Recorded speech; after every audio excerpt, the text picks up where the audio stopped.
in any decent, civilized society where people disagree. Yeah? All right? The honorable thing that leaders do is to say, I disagree with the policies of this government, and therefore I wish to disassociate myself from them, and you tender your resignation. I wish this is what people would also do, you know? Because, as they say, you can't live in a glass house and also throw stones. You're in the same house and you're also throwing stones to demolish it, right? Okay? I have tried as much as possible to make sure that everything that we do, I keep everybody also within government involved, and even some of those people who are criticizing have been part and parcel, yeah?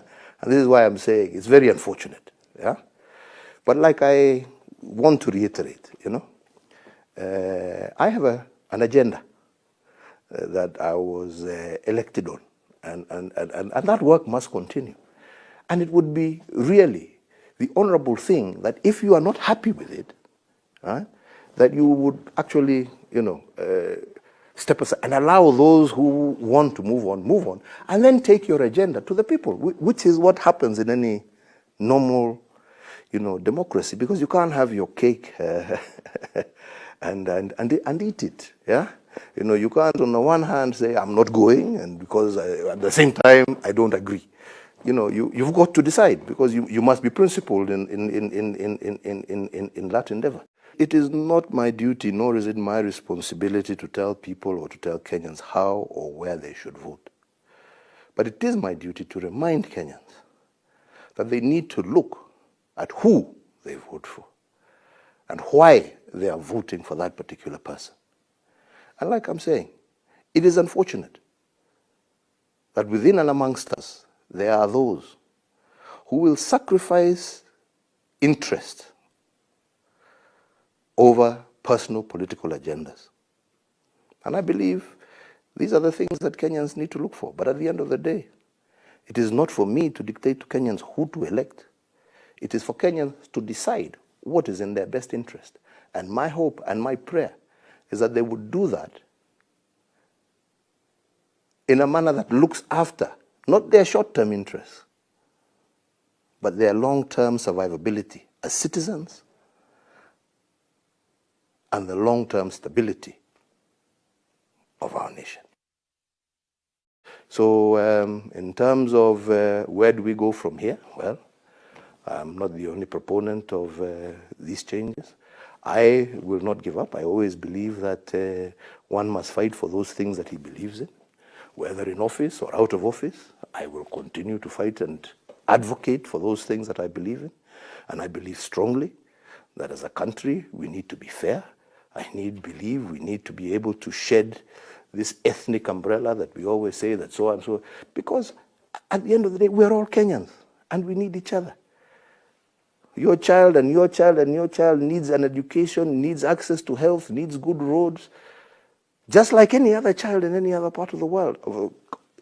You're entitled to it.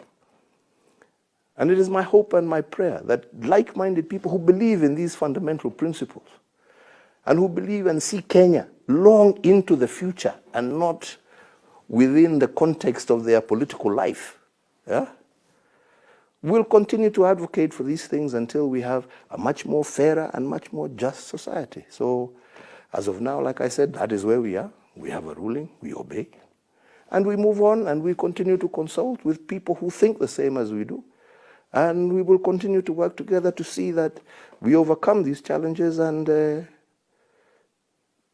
get the Kenya that we want to see, that we want our children to inherit. All of these people, I mean, I was hearing some people say, this BBI is to propel Raila Odinga. Raila Odinga declared his presidency with or without BBI, and he's still on the ticket. BBI has nothing to do with his candidacy. BBI has nothing to do with Uhuru wanting to continue, because there is no clause in BBI that says that the incumbent president is going to continue for another 10 years. There is no clause. This is all propaganda and hype that is built around to poison the people's minds and to deviate them from looking at the real facts. Because at the end of the day, who are the people who suffer when we have these political problems? It is not the elite, it is the masses. Who are the people who are denied resources when we don't deal with these issues of inequity? It is the people, not the elite. But somehow now, you will now want to blame poverty on that class as opposed to that class. Instead of dealing with the fundamental root cause of the problem, which is providing resources, giving opportunities to every Kenyan equally and fairly, you want to now make it an us versus them because it's an easy campaign platform, right? To propel an individual to victory as opposed to dealing with the underlying problem facing a nation. So, ladies and gentlemen, all I can say is it is unfortunate. I am a person who has always respected the rule of law. I always told you, and even when they said, Uko, that we are going to take, I said when I was vying for my very first time, that regardless of whether I'm chosen by or elected or not elected, I will still obey the International Criminal Court. I don't speak what I don't mean. You have seen, I proved myself. I was elected, and I still appeared because I believe in the rule of law. When they went out and they said my election was null and void, I accepted, moved on. And even this one, I will accept and move on. I don't agree with it because I believe we have denied Kenyans their resources. We have denied Kenyans equity. We have denied funds to go mashinani through the ward fund, which to me is actually a much more equitable way of ensuring mtoto wa mashinani ameweza kupata elimu ya university kuliko CDF. All right? So this is what Kenyans have lost. I, Uhuru, have not lost anything. Just the feeling of sadness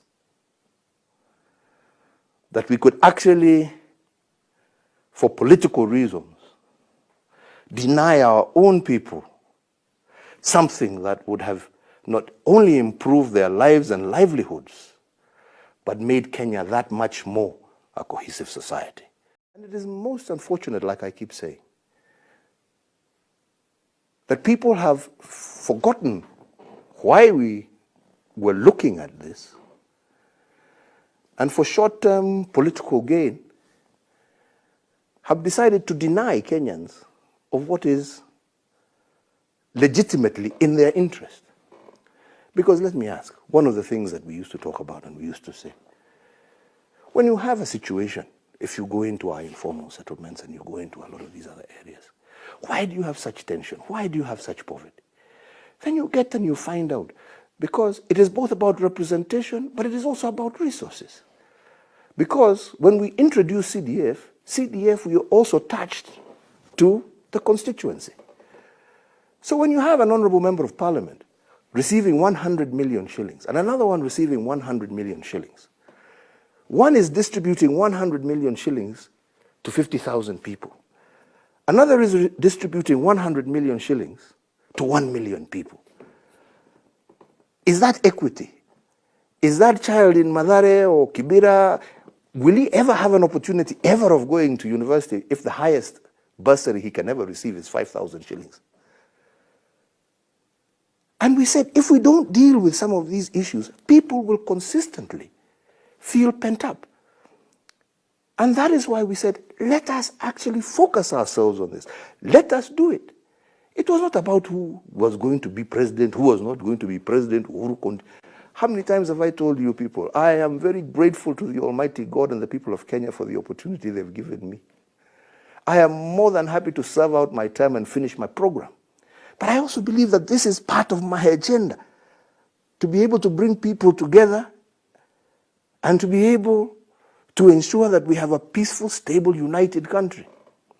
And that is why I was very keen on this.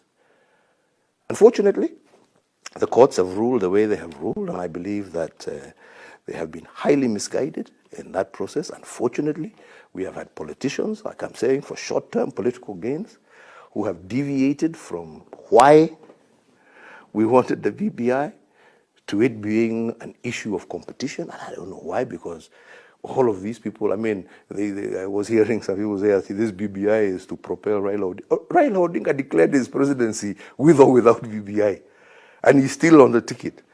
BBI has nothing to do with his candidacy.